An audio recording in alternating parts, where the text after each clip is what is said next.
இந்த காலை ஜெபத்தின் மூலம் உங்களை சந்திப்பதில் மிகுந்த மகிழ்ச்சி அடைகிறேன். இதுவரைக்கும் நீங்க கடந்து வந்த பாதையை கொஞ்சம் நினைச்சு பாருங்களேன்.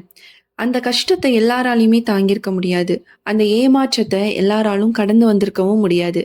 அந்த கண்ணீரை எல்லாராலும் மறந்து சிரிக்கவும் முடியாது. ஆனா நீங்க இன்னும் எல்லாவற்றையும் கடந்து நீங்க இருக்கிறீங்க அப்படின்னா, நீங்க உடைஞ்சு போகல, விட்டுவிடவும் இல்ல, முடிந்து விட்டது என்று நீங்க சொல்லவும் இல்லன்னு வச்சுக்கோங்களேன். அதுக்கு என்ன ரீசன் தெரியுமா?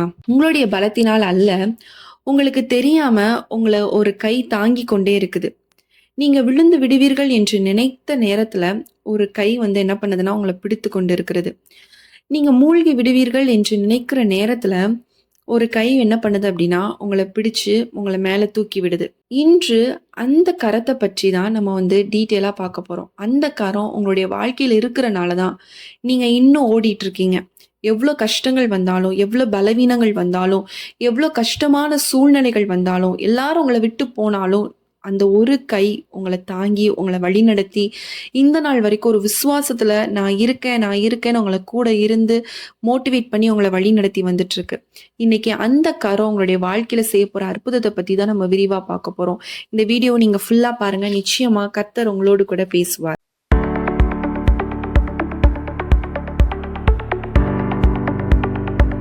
நம்ம ஒரு வசனம் வாசிக்கலாம். ஏசாயா 43ஆம் அதிகாரம் 2ஆம் வசனத்துல சொல்லப்பட்டிருக்கு. நீ தண்ணீர்களை கடக்கும்போது நான் உன்னோடு இருப்பேன். நீ ஆறுகளை கடக்கும்போதும் அவைகள் உன்மேல் புரளுவதில்லை.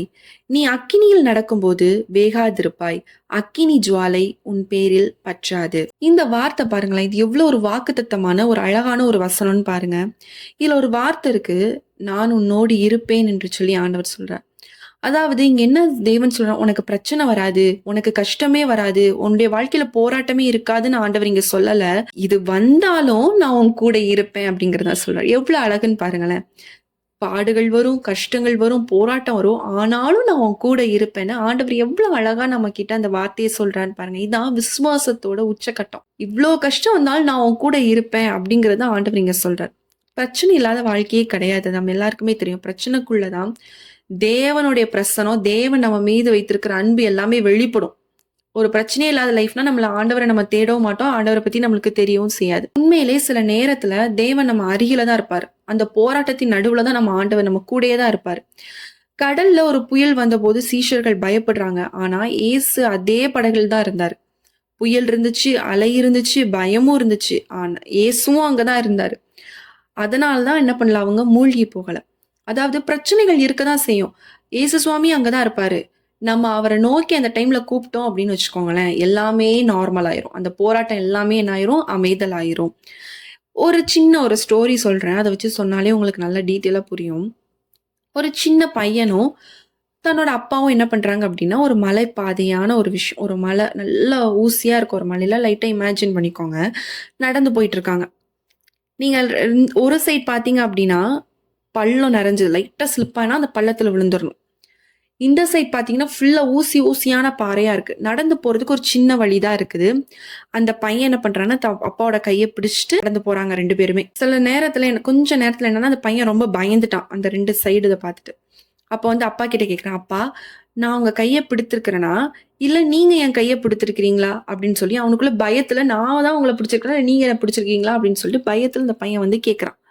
அப்ப அப்பா வந்து சிரிச்சுட்டே சொன்னாரு, நீ என் கைய பிடிச்சிருந்த அப்படின்னா பயத்துல விட்டுருவ. ஆனா நான் உன் கைய பிடிச்சிருக்கேன். அதனால நான் வந்து உன்னை விடமாட்டேன். நீ கீழேயும் விடமாட்ட அப்படிங்கிறத அவங்க அப்பா சொன்னாங்களாம். அததான் தேவனும் உங்களிடத்துல சொல்றாங்க. நம்ம பிடிச்சா கூட சில நேரம் ஏதோ ஒரு சூழ்நிலை நம்ம ஆண்டவரை விட்டுட்டு நம்ம வந்து வேற வழியை பார்த்து போயிடுவோம். ஆனா ஆண்டவர் நம்ம கையை பிடிச்சிருக்கிறனால நம்ம கீழே விழ மாட்டோம், மூழ்கி போக மாட்டோம். அக்கினியிலே கொண்டு போட்டாலும் நம்ம என்ன பண்ண மாட்டோம், எரிந்து போக மாட்டோம் அப்படிங்கிறத ஆண்டவர் இன்று உங்களுக்கு ஒரு தீர்க்க தரிசன வார்த்தையாக ஆண்டவர் உங்களோடு கூட பேசி கொண்டு இருக்கிறார். சில நேரத்துல நம்ம வாழ்க்கையை இனிமேல் என்னால முடியாது, அவ்வளவுதான், நம்ம நினைச்சதை விட ஒன்னும் நடக்க போறது இல்லை அப்படிலாம் சொல்லி நம்ம ரொம்ப யோசிச்சு ரொம்ப பயந்து பின்வாங்கி நம்மளுடைய அவ்வளவுதான் முடிஞ்சிச்சு அப்படிலாம் கூட யோசிக்கலாம்.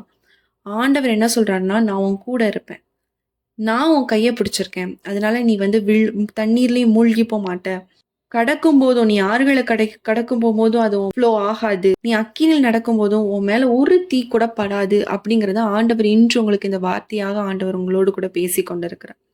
நம்ம எல்லாரும் கண்களை மூடி ஜெபிக்கலாம். அன்புள்ள இயேசு சுவாமி அப்பா, இந்த நாளில சுவாமி அப்பா ஆண்டவரே, உடைந்து போன ஒரு சூழ்நிலை இருக்கலாம். ஒரு கடினமான பாதையில அந்த பையன் எப்படி ஒரு கரடுமுரடான பாதையில அவங்க அப்பாவும் அந்த பையனும் நடந்து கொண்டு போனாலும், அதுல அவங்க அப்பா அவர் அந்த பையனோட கைய பிடித்து கொண்டதுனால, "நீ நீ பிடிச்சிருந்தனா நீ இந்த சூழ்நிலைய பார்த்து பயந்து விட்டுருவ. ஆனா நான் உன்ன பிடிச்சிருக்கனால நீ கீழ விழமாட்டேன்னு" அவங்க அப்பா தைரியமா அந்த வார்த்தை சொன்னாங்கப்பா. அதேபோல இந்த நாள்ல அப்பா, ஆண்டவரே சூழ்நிலைய பார்த்து நாங்க சில நேரம் உடைஞ்சு போய் அதே இடத்துல உட்கார்ந்துருக்கலாம். அதே இடத்துல உட்கார்ந்து அழுது நாங்க ஸ்லிப் ஆயி கூட விழுற சூழ்நிலை வந்திருக்கலாம் ராஜா. ஆனா நீங்க எங்க கைய பிடிச்சிருக்கனால தான் நாங்க ஓவர் கம் பண்ணி ஒவ்வொரு நாளும் நாங்க கடந்து வந்து கொண்டு இருக்கிறோம் சுவாமி.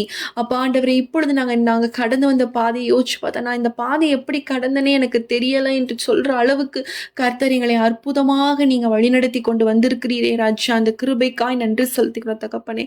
அப்பா உங்க பிரசனம் எங்களை ஒவ்வொரு நாளும் அற்புதமாய் வழிநடத்தி வருகிறோம். உம்முடைய மேலான கிருபைக்காய் நன்றி செலுத்துகிறோம் தகப்பனே. உங்க கிருபை எங்களை தாங்கட்டும் ராஜா.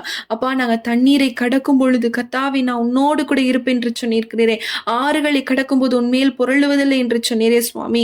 அக்கினியில் நடக்கும்போது வேகாதிருப்பா என்று சொன்னீங்களே. அக்கினி ஜுவாலை உன் பேரில் பற்றாது என்று சொன்னீங்களே. இந்த வார்த்தை ஆண்டவரே இந்த நாள்ல இந்த சூழ்நிலை இருக்கக்கூடிய எங்களுடைய வாழ்க்கையில கர்த்தர் நீங்க அற்புதத்தை செய்யுங்க, அதிசயத்தை செய்யுங்க. ஒரு அற்புதம் ஒரு அதிசயம் எங்களுடைய வாழ்க்கையில உண்டாகட்டும் ராஜா. இப்படிப்பட்ட சூழ்நிலையிலும் கர்த்தாவே உம்முடைய ஆண்டவரே அற்புதத்தின் கரம் உம்முடைய பிரசன்னம் ஆண்டவரே எங்களுடைய வாழ்க்கையில வெளிப்படணும். நீங்க தான் எங்களுடைய வாழ்க்கையில ஒவ்வொரு நாளும் எங்களை நடத்தி கொண்டு வருகிறீர் அப்படிங்கிற ஆண்டவரே அப்பா எங்க கூட இருக்கிறவங்க எங்க குடும்பத்துல இருக்கிறவங்க ஒவ்வொருத்தரும் உணரணும் ராஜா. அப்படிப்பட்ட காரியங்களை கர்த்தர் எங்களுடைய வாழ்க்கையில செய்ய போகிறீர். அதற்காக உமக்கு ஸ்தோத்திரம் ராஜா. உம்முடைய கரத்துல ஒப்பு கொடுத்து ஜெபிக்கிறோம். இந்த நாள் முழுதும் உம்முடைய கிருபை உம்முடைய பிரசன்னம் எங்களை தாங்கி வழி நடத்தி செல்லட்டும். தாழ்த்தி ஒப்பு கொடுக்கிறோம். இயேசுவின் நாமத்தில் ஜெபிக்கிறோம் நல்ல பிதாவே, ஆமேன். இந்த நாளிலும் கர்த்தர் உங்களோடு கூட இருக்கிறார். ஒவ்வொரு நாளும் அவர் உங்களை வழி நடத்த போகிறார். நீங்க இந்த மாதிரி கடினமான சூழ்நிலை போனாலும் ஒண்ணே ஒண்ணு பிடிச்சுக்கோங்க. அவர் உங்க கரத்தை பிடிச்சிருக்கிறார். அதனால நீங்க எந்த சூழ்நிலை விழுந்து போக மாட்டீங்க. அவர் உங்களை அற்புதமாக வழி நடத்தி செல்லுவார். அவர் மேல விசுவாசமா இருங்க. கண்டிப்பா எந்த சூழ்நிலையும் உங்க மேல உங்களை ஓவர் கம் பண்ணாது. நீங்க தான் அதை மேலே ஓங்கி மேலே ஏறி வர ஆண்டவர் உங்களுக்கு உதவி செய்வார். விசுவாசத்தோடு இருங்க. கர்த்தர் நிச்சயமா உங்களுடைய வாழ்க்கையில அற்புதத்தை செய்வார். இந்த வீடியோ உங்களுக்கு ரொம்ப யூஸ்ஃபுல்லா இருந்திருக்கும் என்று சொல்லி நான் கர்த்தருக்குள் விசுவாசிக்கிறேன். உங்களுக்கு ஜெப குறிப்புகள் இருக்கும் அப்படின்னா ஸ்கிரீன்ல தெரிய வாட்ஸ்அப் நம்பருக்கு நீங்க மெசேஜ் பண்ணுங்க, இல்ல வாய்ஸ் நோட் பண்ணுங்க. கண்டிப்பா நாங்க உங்களுக்காக ஜெபிக்கிறோம். மீண்டும் உங்களை அடுத்த ஒரு வீடியோல சந்திக்கிறேன். கர்த்தர் உங்களை ஆசீர்வதிப்பாராக. ஆமேன்.